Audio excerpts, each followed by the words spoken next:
here we are with Joe Lubin on the Defiant podcast. Joe, it is so great to have you here. Hey, Cami. Thanks for having me.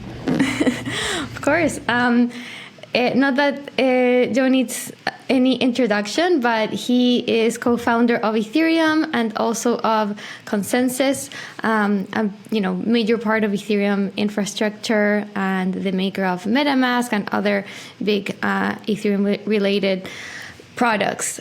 So much happening with Consensys and Consensys-related products. But I'd like to start with just a broader view on Consensys and your journey in crypto, which has been, obviously long, and you're an OG in the space. As I mentioned, starting Ethereum and Consensys back in 2014.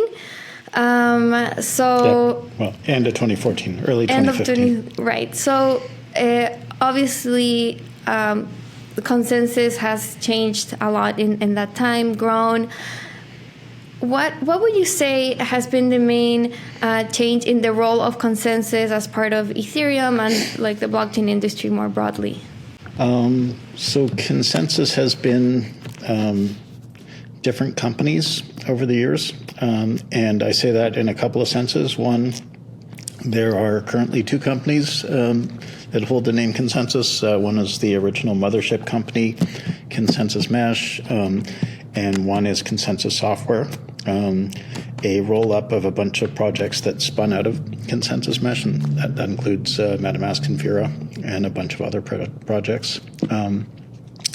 Early on, Consensys was all about fostering adoption for the ecosystem. So we went out of our way to speak to anybody who would listen about this exciting technology that we were passionate about, and we did a lot of education early on. We did a lot of work trying to excite enterprises about the technology, even at the same time that we were essentially thinking about ourselves as building products and building product companies for the ecosystem. And the ecosystem has matured quite significantly. An enormous amount of competition has come into the space, and we were hoping for that early on, and it's here, and it's great. Essentially, our ecosystem has spent years, and feels like many, many years at this point, but really years building new decentralized rails for the world. And so those are financial rails, those are a new trust foundation for the planet. The new trust foundation is decentralized protocols, decentralized trust, and DeFi has matured somewhat, and we've seen innovation after innovation grow our industry, but we're still in a somewhat speculative era for our industry, and we're in an infrastructure building era for our industry still. So we built layers and layers of infrastructure, module after module of additional functionality. These new innovations like DeFi and NFTs and meme coins and decentralized identity, etc., DAOs. But really, until just about now, we haven't had significant end users. So we haven't had the average consumer or the average enterprise see compelling applications. There have been a few DeFi-driven crypto or finance nerds, and NFTs-driven art nerds. I don't know what kind of nerds meme coins are bringing in, degen nerds, I guess. We are just approaching the point in our ecosystem, both the metropolitan Ethereum ecosystem and other ecosystems adjacent, where we're scalable enough, both in a horizontal way and a vertical way, and affordable enough in terms of transaction cost and block space, where we can really bring in talented application developers to build apps for consumers and for enterprises. And so I think it's about to be on. I think with the maturity that we've achieved in our ecosystem, I think we're going to start seeing different kinds of applications in the gaming space, in social networking, social graph space. So I think the next wave, and hopefully it starts in the second half of this year, in 2024. The next wave, I think, will bring in significant numbers of consumers. It's still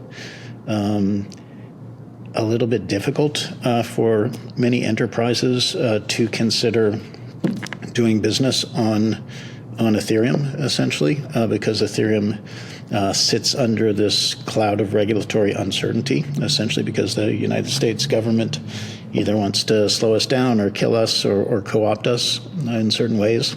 But with the ETF approval, with major organizations like BlackRock and Publicis and Sony just announced that they're going to build significant infrastructure on Ethereum. I think we're going to gain very significant traction in the near term.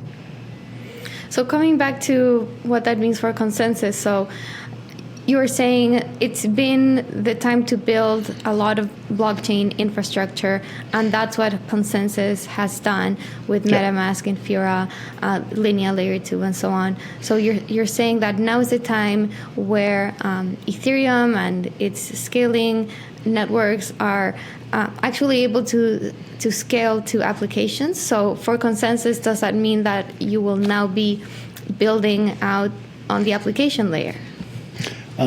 So what we're focusing on in the near term is continuing to run the infrastructure. With respect to MetaMask, we want to provide platforms for permissionless innovation. So our Snaps plugin architecture is now able to connect to lots of different ecosystems. And MetaMask's mission is really to provide a coherent and comprehensive interface to the entire space of decentralized protocols.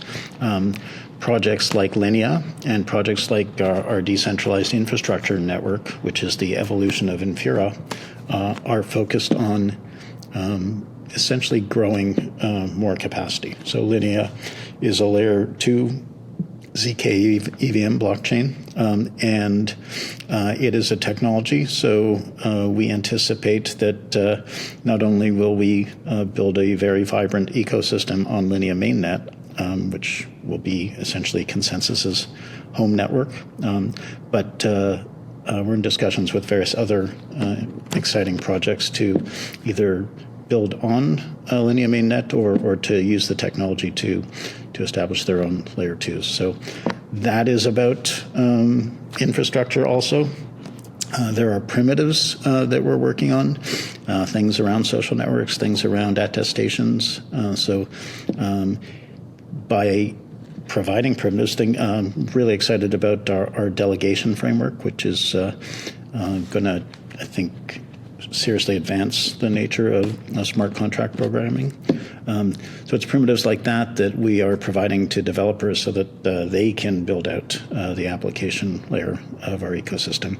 Opportunistically, there might be some things that we'll choose to do over time, but we're still all about being enablers. Great. I'm also interested to hear how your own beliefs have changed over the course of, since starting in crypto. Are there any insights in this time that have meaningfully changed how you view this technology? Early on, I felt like these ideas were so powerful that they were going to inevitably win. It seemed like whenever an intelligent, open-minded person encountered ideas around decentralization, they might initially get a little uncomfortable, but eventually they would see the power of the technology and the implications for social, economic, financial systems. And unless you had a real vested agenda, you're going to get in line with our understanding of why all this stuff is valuable for humanity. There are different perspectives in the world that are really powerful, and some of those perspectives are deeply vested interests who either just prefer to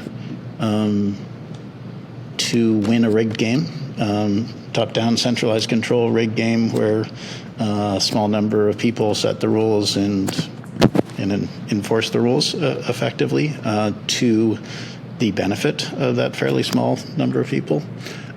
There are other good actors who believe that government, top-down command and control government, must remain in rigorous granular control over everything, sort of like a nanny state, and only in that way can they keep us all safe. And my sense is that we are in a special moment in time. 2024 is a big year. There are tens of elections all over the world, and the super cycle that we've been in for 80 or so years is unraveling. And so my attitude has been, this is all great. We just have to keep our heads down, keep building, and we will find a way through. And we're now in the thick of it. So we are facing very significant resistance because what we represent is now understood by the powers that be. And so we're going to have to hope for some help politically, hope for some help from the judicial system, or just keep heads down, keep building, and keep growing our decentralized world and our decentralized economy. And I believe we'll be able to just operate in parallel to the more centralized world and economy. And the more centralized world has to keep running and has to remain healthy because there are lots of people in different cohorts who need to live in that world, who depend on that world. And so ideally it remains strong and healthy, and we find good ways to interoperate between our decentralized systems and the more traditional centralized systems. So let me see if I understand kind of maybe the shift that happened. Was it in the beginning when you first understood blockchain and crypto, you realized, this is such a revolutionary technology with the potential to do so much good and just like be a better infrastructure, that anyone who really understands it and studies it will realize this, and it's just a matter of time before everyone adopts it? This is all pre-COVID. The world was a sane, safe, healthy place, and we had a green field in front of us. So it's all about just building, experimenting with things. Like essentially building, and they will come, or they will see the light. If we build it, they will see, they will come. Right. Exactly. But then I think, is it that you've seen more of how people actually react, or how they react when they do come across this technology, and even if they understand it, not everyone wants to adopt it because they are just interested they are just driven by other interests. Yeah. So back in the early days, many of us understood that when the powers that be, the vested interests, came to understand what the technology represents, like real disintermediation, a real flippening of the trust vector on the planet from top-down command and control to bottom-up based on a new trust foundation. Disintermediation of so many systems that are intermediated for good and bad reasons. When we really hit the radar, there would be a lot of pushback. And so we are very squarely in that period of pushback.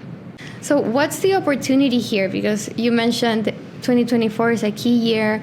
There's an election in the US and in many other parts of the world. And, you know, there are two candidates and they have both somewhat tried to court the crypto community. To you, like, what are the two potential paths specifically in the US? Like, if Trump wins, if Kamala wins, what's the opportunity here for crypto? So there are lots of potential paths forward that will enable the technology to flourish and to transform the world.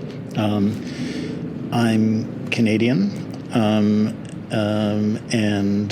very neutral personally with respect to American politics, especially need to be neutral because A, they don't let me vote in this country, and B, I have to stay away from any sort of campaign finance interactions with anybody. Consensys itself is neutral, officially neutral.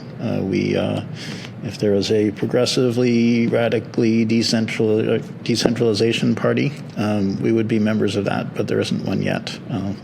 So that emerges soon. And so what I can say about Consensys and American politics is that we, and just my legal team keeps me away from this, but they've identified candidates that are pro-crypto, and they're trying to be as balanced as they can be between the two major parties. I think we're likely to receive a lot of help in the U.S. from the judicial branch, as we have already. Whereas the Biden administration has been decidedly against crypto, and it sounds like under the Kamala Harris campaign has been reaching out to try to understand crypto better. Essentially, the executive branch has not been friendly to our technology. The judicial branch, however, has overturned actions from Chair Gensler and has been much more supportive of the technology. So that's a very plausible way through because those people are judges, and the judicial branch in general is relatively neutral and clear thinking.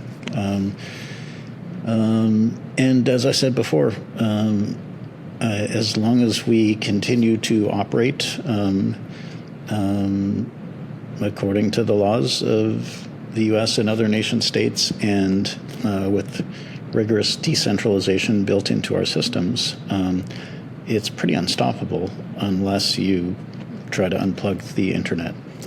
So hopefully nobody's going to unplug the internet, and people in our ecosystem, especially the younger generations, will just be managing their own assets, will be able to access permissionless innovation in the form of financial products, will be able to play games that have different components of decentralization, tokenization, and so as long as that cohort that's familiar with and lives their lives in and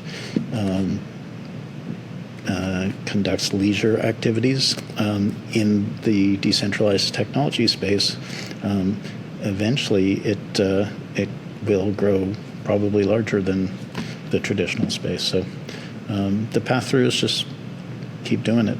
Hey everyone, I'm Ilya, and I'm inviting everyone to Bangkok, November 9 to 11. You've been duped into thinking anything decentralized was ever gonna work. There's a better way. Stop wasting your time with all this blockchain and go back to the norm. Get a latte and stop trying to change the world. Oh, and this thing in November, Redacted, the hackathon, they're cushy office jobs out there, you know? Everything is working as it should. For our special event, Redacted. We're gonna dive into AI, we're gonna dive into Web3, chain abstraction, decentralization, and user-owned AI. I'll see you there. Okay, and then speaking of Gary Gensler, Consensys is involved in a lawsuit with the SEC where it said that MetaMask acted as an unregistered securities broker. So first, how did Consensys respond to these claims, and did you have to change anything about your product or operations in response to the lawsuit? So our legal team a long time ago crafted a strategy that we believe threaded the needle effectively between enabling people to access financial innovation and to be in control of their digital assets without us actually having to become a regulated financial entity. And so similar to how a service like Kayak can provide consumers access to different travel services, MetaMask does things like that. MetaMask is a non-custodial system that enables people to securely store their private keys, and they can use it as a browser to access different services. So we've been confident that we don't do anything that looks anything like what a broker-dealer does, and we are confident that the judicial branch will agree with that. Our brilliant legal team also, in essentially conjunction with the business side of the business, identified Texas as a place where innovation, where freedom is freedom to do business is easier than in certain other states. So we've been headquartered there for a couple of years now, taking advantage of pretty high energy technology space. And we, when it became clear that the SEC was going to sue us, we, in a somewhat related matter, but also a matter with a different major focus, we sued the SEC to get them to be explicit about whether they were secretly treating Ether as a security, which it turns out there's evidence that they were doing that, to get them to stop trying to regulate Ether as a technology and get them to stop trying to disconnect America from Ethereum, and essentially get them to stop effectively harassing software developers in the Ethereum ecosystem via subpoenas, etc.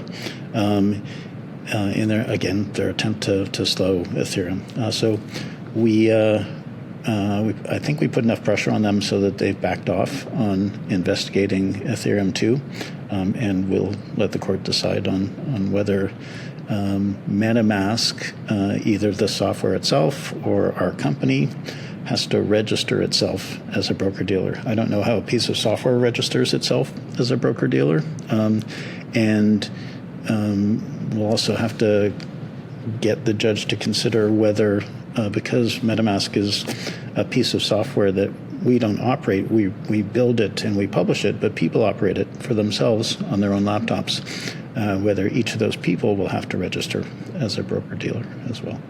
What do you think the implications for the wider industry could be if the SEC wins its lawsuit against MetaMask? Well, they're not going to win, but in some bizarro universe in which they did win, then most smart contracts would probably have to register themselves as broker-dealer, because many smart contracts also interact with tokens in similar ways.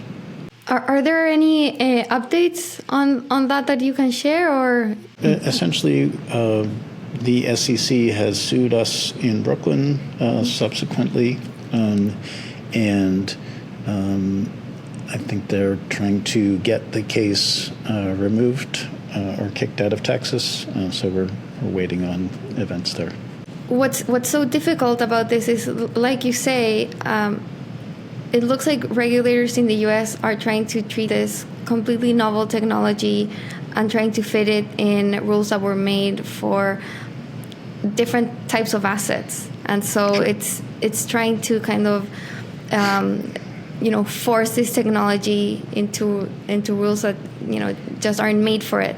What would a more a better outcome for the industry be in the U.S., like a completely new set of rules for it, or what do you think would be a good path forward? So I feel like we probably don't need a new set of detailed rules trying to govern a technology that's rapidly evolving. So this situation is quite similar to what happened in the telecom space when the internet came of age and the web was invented. Essentially, back then, the telecommunication companies were in control of messaging, and effectively there was no access to the internet. It was an academic resource and military resource. And as hobbyists and small startups got excited about the technology and saw the potential of it, there were just so many different paths to explore. The big telecom companies preferred to continue to control things. So in France, there is a company called Minitel, which effectively provided online services to the entire population, very top-down, centralized system. And the telecom companies in the U.S. would have been delighted to do something like that. But clear heads prevailed, and it became, through the Telecommunications Act of 1996, it became possible to open up the industry and enable many different kinds of actors in the telecom and internet space to compete and innovate and build out an industry. And that industry obviously grew up and transformed the world quite significantly. And that was about opening things up, enabling innovation. There were safe harbors so that companies could experiment and not be hauled into court by the Securities and Exchange Commission. So what I would love to see is an open, innovative approach to this powerful technology that does provide safe harbors potentially, and even provides support from government or in other forms to enable our ecosystem to explore better and faster. And if that doesn't happen, I mean, you already moved your HQ to a different state. Is there a chance that Consensys would have to, leave the United States if things don't, progress in a more friendly way to crypto? So that would be a terrible approach. The United States represents the American experiment. The American experiment is still a shining beacon to the extent that it remains alive and strong. It's still a shining beacon of the rule of law, and I believe that the American system will make it through this difficult period. So running, I don't know where we would run. And I guess if Texas left the United States of America, we might go along with Texas, but I don't think that's going to happen. So we are here to transform America's approach to a powerful technology. Yeah, I agree. I would hate to see that happen. And I am a strong believer in the American dream. I'm still kind of in New York and love it here, and I believe in kind of building from here and getting the states on board with this innovation. And last piece on regulation and so on. You mentioned that the SEC dropped its investigation on Ethereum and Ether, and of course, Consensys was a part of that happening. What are the implications of the SEC having done this? Do you think there's more clarity in people building in Ethereum? Is kind of this looming threat of Ether being ruled as a security completely gone? So I think that threat might be gone, although, maybe that's not accurate. So I think for software developers in our ecosystem, the threat has diminished. Because the SEC isn't apparently going around trying to understand staking and the merge and other things from the from the perspective of software developers who had no business stake essentially in what they were building, open source developers. So I think that's eased a little bit.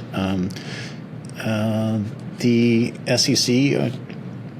Elizabeth Warren, whoever she works for, the current Biden administration, still appears to be as determined to slow us down or co-opt our technology as they have been. Hopefully we'll see things change, and there have been lots of discussions that I hope will lead to better understanding and excitement about our technology, and that there are already some very strong proponents of our technology on the Democrat side, but I think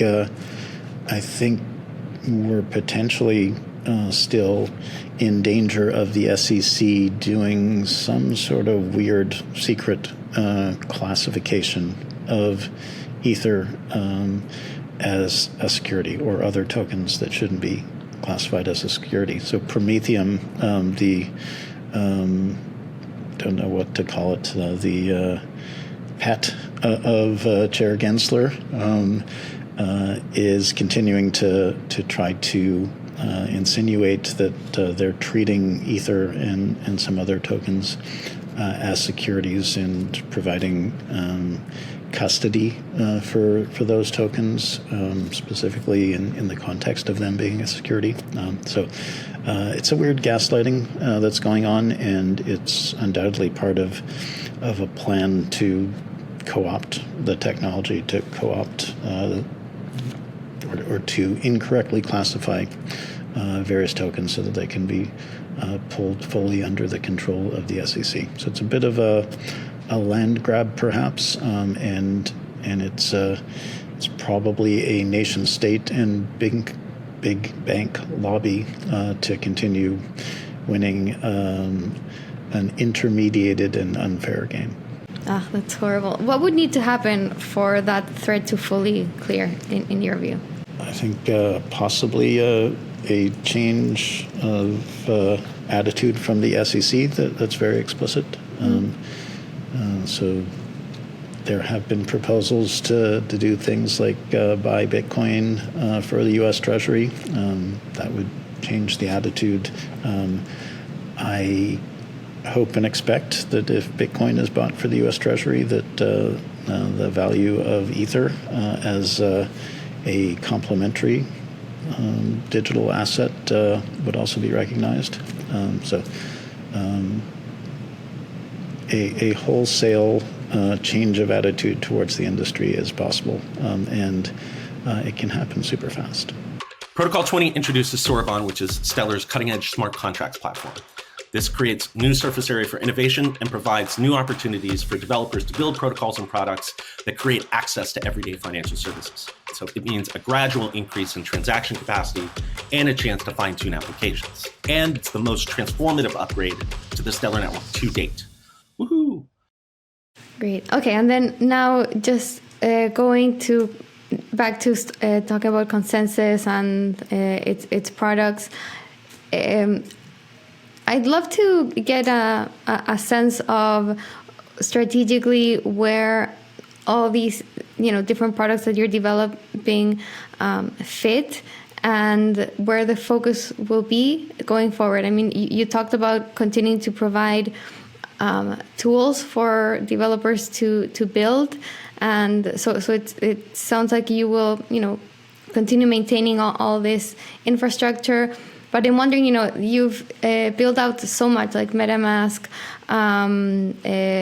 Linea, Infura, and other pieces. So going forward, is it, maintaining all these, maybe focusing on a few, expanding it further?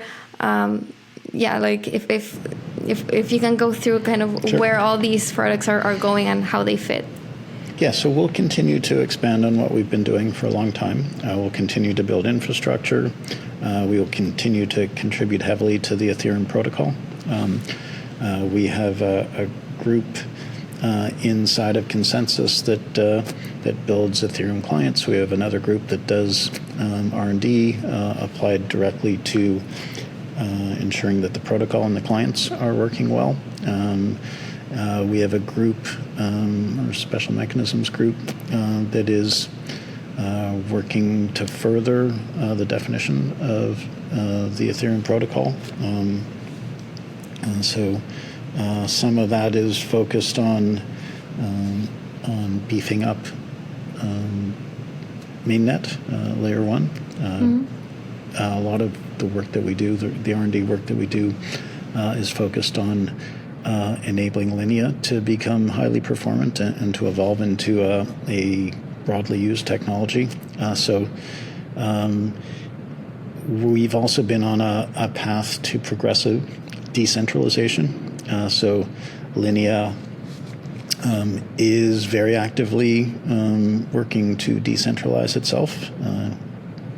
Might be able to come on a podcast in some number of months to talk about that further. MetaMask has been enabling permissionless innovation via snaps, the plugin architecture, and so that's one vector for MetaMask, along which we're helping to decentralize things. Other primitives like the delegation framework will enable much greater decentralization. So there's MetaMask will continue on that path. Infura is very actively decentralizing itself. So we have lots of partners who are building out the decentralized infrastructure network. And all of this may end up being considered something like a proto-network state where Consensys move lots of its products and its activities on-chain. Oh, that's so interesting. So it's like the end game for Consensys is to become fully decentralized and on-chain. Like, are you I would call seeing it like a fully, DAO sort of? I would call it fully on-chain at some point. It's not going to happen really soon. And when you say to become decentralized, you can take that in a few ways. One can be to use on-chain tooling. The other can be to be governed in a decentralized way by the DAO. There are good reasons why very decentralized entities should exist on-chain or less decentralized entities. So the Consensys Brain Trust could continue to be not heavily decentralized, but still operate fully on-chain. When you mean operate fully on-chain, exactly what does that look like? Tools, lots of tools. There are already lots of tools out there, and we're building tooling that can enable us to operate our teams, governance, proposals, decision-making mechanisms, etc., on-chain. You mean like Consensys itself? Sure. In the future, there will be lots of companies that exist entirely on-chain. Sony appears to be moving in interesting ways in that direction. So they've announced that they're building Sonium, a layer 2. And I assume that's not going to be a decentralization of their different products. I assume that that's going to be a platform that enables them to enhance their offerings essentially on-chain. So enabling them and their their customers to participate in the tokenized economy and all the innovation that's going to accelerate. Right. So in the case of consensus, it would mean more like taking governance on chain? This is a long-range view. So it's you asked me what directions we yeah, might sorry, be just moving like in. this piece was super interesting, so we just wanted to double click on that. But figured I'd speculate a little bit. Yeah. Okay. Well, in any case, really interesting direction, and it makes a lot of sense, whatever kind of the specifics are. But yeah, of course, like seeing consensus gradually decentralized just makes a lot of sense. And I'm a big fan of Balaji's ideas. I know he's running a seminar, I think, in Singapore at 2049, and I think they're setting up a school, a network states school, something like that. So I think it's critically important that we think about what the shape of the world will look like when we're occupying greater and greater expanses of the world in terms of the attention of the population. We've essentially built a lot of technology that's very exciting, and when the applications come, it'll be very compelling to a lot of people. But all of it is essentially resident on other people's clouds. So it's like we're building castles on other people's clouds, and those clouds can be yanked away from us by nefarious actors or actors who feel threatened. So whether those clouds are actual clouds like AWS and Azure, or electricity power systems, water systems, food security systems, land that we live on, laws that we live by, we need to land our technology. Essentially, we need to ground it in the different fundamental elements that we all depend on. So Balaji's thinking is about trying to figure out ways of creating archipelagos, a network state that has some touch points that people live on, and making sure that we control the essentials that enable us to continue to survive and thrive. So that's where some of the network state stuff comes from. Okay, and then to wrap up, just want to get your thoughts on just the broader Ethereum ecosystem and trajectory. Right now, there's been this really interesting dynamic that a lot of activity is happening in the Ethereum ecosystem, but it's happening on layer 2s. Sure. And that seems to be taking away a lot of value from Ethereum mainnet and from ETH, the asset. How do you think it will play out? Yeah, so I think we are perfectly on track with the Ethereum roadmap. The amount of activity in I call it the metropolitan Ethereum ecosystem, essentially Ethereum layer 1 and all the elements that are intimately connected to layer 1. So as I said earlier, we've got a lot of scalability going on, and we've got affordability, and usability is going to get better and better, especially as we move more into intent-based architectures for getting things done. And quite a while ago, essentially the Ethereum community took the decision to enable layer 2s to establish themselves and to grow and thrive. And that is essentially what has brought scalability to our ecosystem and affordability to our ecosystem. So that the potential for Ethereum to be very large and very significant in the world is predicated on that architecture, because there's no way to build a monolithic architecture on a single layer 1 network such that it would be massively decentralized and uncensorable. You can build systems that are very high throughput, but they will need to be centralized, and therefore, if government entities come along and want to influence those entities or shut them down, there will be a location and a person that they can put pressure on, or a small number of people that they can put pressure on. So the longer-term equilibrium architecture for Ethereum is a very highly performant layer 1, and there's a lot of work being done now, more recent work being done now to beef up layer 1 quite significantly in terms of shorter block times, bigger blocks, and a system called Braid, which is multiple current proposers, which a bunch of us are very excited about. On top of that, we're going to need layer 2s that are more performant, that are ideally based on ZK technology rather than optimistic technology, because the ZK technology is much more efficient and much less expensive in terms of data. So it's able to compress data much better.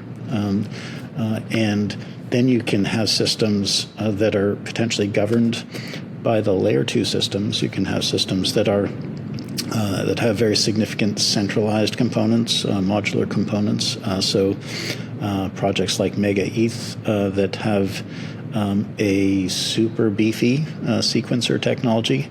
It's fine if it's very centralized, as long as it is governed in some way, in a significantly decentralized way, so that it can't be shut down. So we're doing great, and what we all really need all across the ecosystem is for talented developers to recognize that, hey, there's scalability and affordability, and the platform is ready for lots of exciting applications to get built. And that's true across Ethereum. It's true across other layer 1s, Aptos, Sui, Solana, etc. We all need the applications to come and get built on available infrastructure now. Absolutely. And you're doing so much to build that infrastructure. Great, Joe. Thank you so much for coming on the show. This was a pleasure. Thanks, Cami. Great to see you.